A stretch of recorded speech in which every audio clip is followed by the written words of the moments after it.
Well, okay, here we are at the end of the 19th. It's not a good day right now for the. It's actually, yeah, we're going into the morning of the 20th. Morning of the 20th. That was the end of the 19th. The Germans have won 1, 2, 3, 4, 5, 6, 7 victory points per turn now, which puts them at 20. Puts them at a crushing victory at the end of turn 7. Even if he takes a couple of those, they're still going to get into the victory thing in 3 turns. Now, we cheated a couple ways. One, this bad boy's been in the game the whole time. I don't know how much damage he's done. I didn't set it up. I tried to take him out and get rid of him. He's supposed to be a reinforcement that just came in this turn.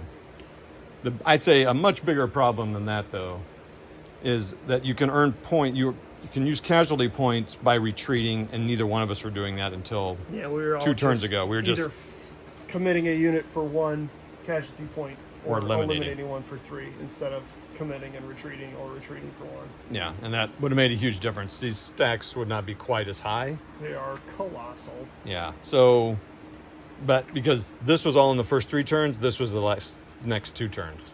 These are my 3 turns, then I have turn 5 and 6. Okay, But no, it's probably because that one guy. That was probably it. Probably so. Anywho. Heavy schwer Panzer title. So the question is, Andrew, are you still enjoying it? I am.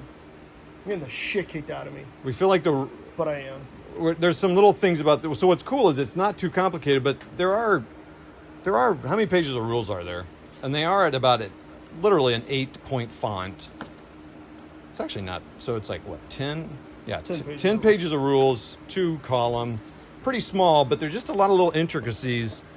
Like, I cannot get the close combat thing in my brain. I think I kind of have it now, but that's okay. We're going to quit playing for a week and we're going to both forget it again. Yeah, we'll both forget it. Anywho, it's still, I still like the concept that we can play Arnhem. Because, you can play a game like this, like in ASL or something, and this is going to be way complicated. It's just going to be crazy. Yeah. I don't know how many games cover Arnhem like this. Kind of the fighting. Certainly not at this level. These are parts of platoons. Right. Yeah, I can't think of any, actually. So, no, that's the wild thing, is that it's almost at a squad leader scale in terms of each of these is like a section. Because that's what it is in squad leader, right? Yeah, they're squads, yeah. Yeah, So that's interesting. Yeah, I mean, that's kind of cool. But yeah, I mean, like, I can only think of, like, GTS has pretty big Arnhem battles, but each thing's a company. I was about to say, yeah, the difference is this whole thing is, 4 hexes. And, yeah, like GTS. if we played an SCS or this, or even, what was the game I played that had Oosterbeek last year it was part of the Red Devils thing, I think. Oh, yeah. But that was, again, there's 30-something areas here, and in most games, Arnhem is, depending on the scale, like 2 or 3 hexes, or 10, a dozen. Right. Yeah. It's interesting. There haven't been that many.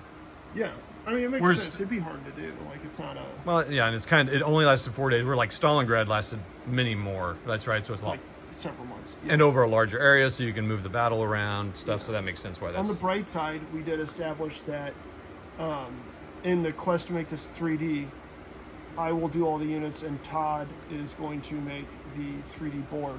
So we have that going for us. I don't know why you're focused on the board. Nobody wants to see me. So that'll be cool. Using Pico armor, tiny stuff. I'm sorry if you couldn't hear any of that. It's because I'm gonna blank it out. All right, we'll talk to you later. Yeah. Bye. Thanks for coming in, guys.